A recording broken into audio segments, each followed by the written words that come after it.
આજે સુરતમાં 600 થી 700 રૂપિયાની ડીશ આપીને અમારી ફુલકણી પ્રજા પોતાનું સ્ટેટસ બતાવવા સુરતના મોંઘામાં મોંઘી કેટરિંગ કંપનીને કોન્ટ્રાક્ટ આપી પોતાના સગા વહાલાને ભોજન પ્રસંગ માટે નિમંત્રે છે।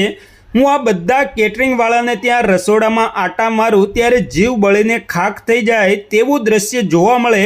કેવા તેલ હોય, કપાસિયા પામ તેલ તો હજુ ઠીક કહેવાય, પણ 1400 રૂપિયાનો ડબ્બો તેલનો ઉધના સુરતમાં જ બને કે 150 રૂપિયાનું પનીર, ચીઝ, બટર અને આખું સુરત બે મોઢે ખાય। અને સુરતનું જમણ તમને તો ખબર જ હશે, રવિવારે મોતના સોદાગરોને ત્યાં ભીડ એટલી હોય કે ફાસ્ટફૂડના ગ્રાહકોના ટોળે ટોળા આ ડુપ્લિકેટ અનલિમિટેડ ખાવા ધક્કા મૂકી કરતા હોય।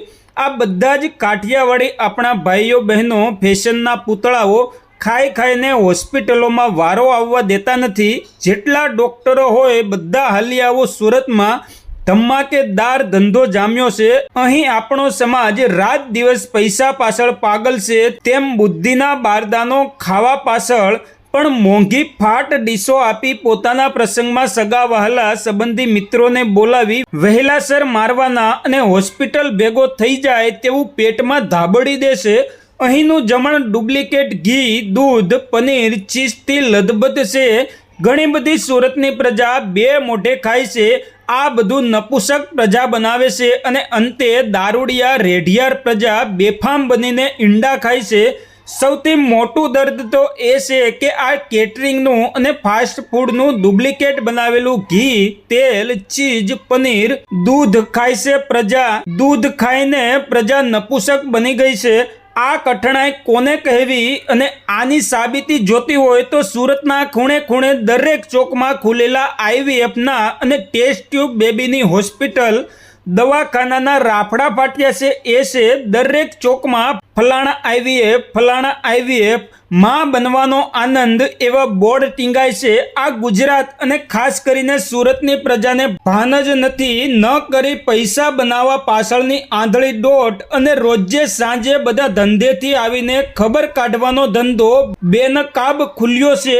અહીં શમશાન ગૃહને એટલા આધુનિક બનાવાયા છે કે 24 કલાક કેન્સરથી, ડાયાલિસિસથી, એટેકથી, બીપીથી, અનેક રોગોથી અકાળે યુવા અવસ્થામાં મૃત્યુના મુખમાં માનવીની જિંદગી ભરખાય છે। આ બધું જ રોજબરોજની જિંદગીનું સત્ય જણાવી રહ્યો છું। પરંતુ સુરતમાં મોટા મોટા મોટિવેટરો, નેતાઓ, હિન્દુ સંસ્થાઓ, ટ્રસ્ટીઓ, આગેવાનોના પૂતળાઓ, કરોડપતિઓ, બુદ્ધિજીવીઓ કોઈને કંઈ જ દેખાતું નથી। સરકારને તો આરોગ્યનું બિલ આકરી આંકડાની માયાજાળ રચી પોતાની ખીચડી પકાવવી છે। પુરવઠા ખાતાને તો સાંજ પડે અને માલ મલાઈ મોઢામાં મૂકવાવાળા પોતાના પાળેલા કૂતરા હપ્તા આપી જાય છે। પ્રજાના પ્રતિનિધિને કોણ જાણે ભગવાને લોઢાના મીંદડા બનાવ્યા છે તેઓ આંખે પાટા બાંધી ધૂતરાષ્ટ્રની જેમ શાસન કરે જાય છે।